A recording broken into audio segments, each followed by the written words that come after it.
Hi friends, காலத்தை வெல்லலாம் சேனலுக்கு உங்களை அன்புடன் வரவேற்கிறோம்.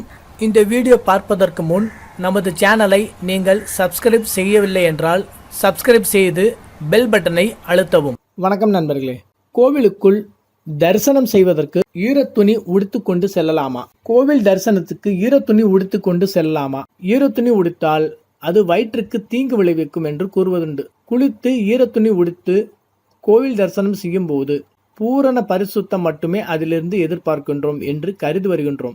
நம் நாட்டில் பல கோயில்களுக்கும் குளத்திலோ நதியிலோ குளித்து ஈரத்துணியுடன் பக்தர்கள் கோவில் தரிசனம் செய்வதும் கோவில் வலம் வருவதும் ஒரு காலை காட்சி. இவ்வாறு செய்வதனால் வயிற்றுக்கு தீங்கு என்ற நம்பிக்கை பலர் கொண்டுள்ளனர். ஆனால் ஈரத்துணி உடிப்பதனால் தீமை அல்ல, நன்மையே உண்டாகின்றது.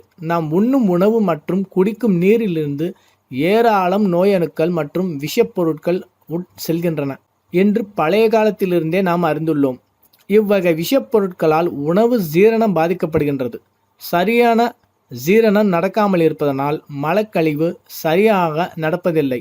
இதனால் மலம் சரியாக வெளியேறாமல் வயிற்றுக்குள் வெப்பம் ஏற்படும். இதனால் பல நோய்கள் வரலாம். ஈரத்துணி உடுத்து கொண்டு கோவில் தரிசனம் செய்வதன் மூலம் வயிற்றின் வெப்பத்தை குறைப்பதற்காகவே இதை இன்றைய நவீன மருத்துவத்துறை ஒரு சிகிச்சையாக ஏற்றுக்கொண்டிருக்கின்றது. அது மட்டுமல்ல, கோவிலுக்குள் செல்லும் முன் செருப்பை கழட்டு போடுவது ஏன்? செருப்பணுவது சுய கௌரவ பிரச்சனையாக மக்கள் கருதுகின்றனர் என்று ஏற்கனவே பார்த்தோம். புண்ணிய கர்மங்கள் எல்லாமே காலணி இல்லாமல் செய்ய வேண்டும் என்று கூறுவதுண்டு. என்றாலும் கோவிலில் நுழையும் போது செருப்பு அணியக்கூடாது என்பது கட்டாயம்.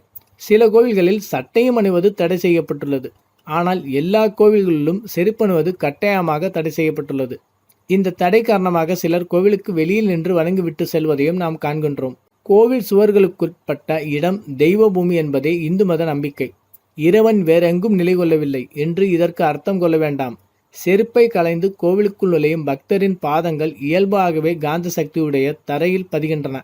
மனிதனின் உடல் நலத்துக்கு உத்தமமானதென கண்டறிந்துள்ள பூமியின் காந்த சக்தியின் ஒழுக்கு பாதம் தரையில் பதியும் போது உடலுக்கு செலுத்தப்படுகின்றது. அது மட்டுமல்ல, மூலிகையுடைய மலர்களும் இலைகளும் கலந்த தண்ணீர் விழுந்த பூமியானதால் கோவில் சுற்றியுள்ள மண்ணுக்கு மருத்துவ குணமும் இருக்கலாம். இவையெல்லாம் மனதில் கொண்டு கர்ப்பத்தையும் காலனியையும் கலைந்து இறை தரிசனம் செய்யும் போது நவீன சாஸ்திரம் விவரிக்கின்ற மேக்னட்டிக் தெரப்பி என்ற காந்த சிகிச்சை நம்முள் நடக்கிறது. இஷ்ட தெய்வத்தை நினைத்து தியானித்து வெகுநேரம் கோயிலில் செலவழிக்கும் போது மனதுக்கும் உடலுக்கும் ஒன்று சேர்ந்து நன்மைகள் கிடைக்கப்பெறும் என்பதில் சந்தேகமே இல்லை. அவ்வாறு ஆராதிக்க நாம் அறிந்திருக்க வேண்டியது ஒவ்வொரு தேவருக்கும் தனிப்பட்ட மந்திரம் கூற வேண்டும் என்பது ஆச்சாரிய விதி. நவீன சாஸ்திரம் அடிப்படையிலும் நன்மை என நிரூபிக்கப்பட்டுள்ள 9 மந்திரங்களில் முதலாவதாக எல்லா தடங்களையும் அகற்றும் பிள்ளையார் கோவிலில் சொல்ல வேண்டிய ஜெபம்.